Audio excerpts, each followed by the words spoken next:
in his administration except Ben Carson. I mean, this is horrible. When you look at, when you compare the two, for example, George W. Bush, and his father, overwhelmingly, they had black people in top positions in their cabinet. But this man here, he doesn't care for black people. So we don't look, I don't know. It depends on the president. If a new president comes along and he happens to be a Republican, then it would be up to him to empower black people again, so they can have that power in the Republican Party. Right now, I don't see it happening. Well, let me ask you this. If Donald Trump steps down or is impeached or removed, whatever, and Mike Pence takes over, would you go back into the GOP? No, I wouldn't go back into the GOP just because of that. I don't think I would ever go back to the GOP. Because this is the reason why, okay? Once an entity has fallen morally, it's almost impossible to gather that again, to go back again in terms of morality. Once you fall, that's hard to get back. Especially as an entity. An individual can. Like I was voting during. Wow. So does it surprise you now that these present day players are so political? They're either on, it seems like the country's so polarized. You have to be either on one side or the other. Most people decide, like yourself, just want to stay in the middle. Does that surprise you? Well, it's not surprising, Carl, to me, because I think, we live now in a more political society, than it was when I was in the NFL. I was in the NFL in the early 70s. We're going back sometime, the early 70s. The early 70s, you didn't have the social media. You didn't have the, communication stuff that you had now.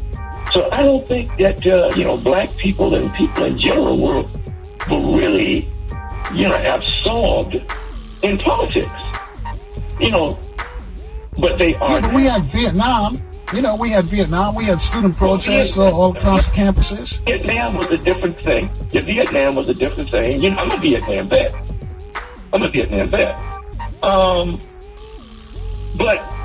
But in terms of that, no, I didn't really see that during that day.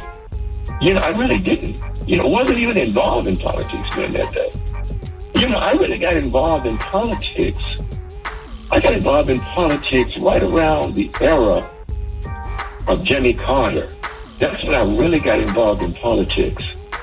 I voted for Jimmy Carter. Jimmy Carter was the last Democrat that I voted for. And it was right at the first president I ever voted for was Jimmy Carter. So what made you, I guess you flipped for Ronald Reagan. What was it about Reagan that you saw that you liked? I liked his stance. At that time, I had begun to come into true Christianity. And at the time, my eyes began to open an area of abortion. I could never see why would a woman want to abort her baby. Something that is, so unique and something that is put there by God. And, well, having said that, though, Reverend, do you understand that the base of support for Ray Moore? Because most of these women, they don't care about the fact that the candidate they're supporting supposedly was a quote-unquote pedophile. It doesn't bother them in the least, as long as he's not a Democrat.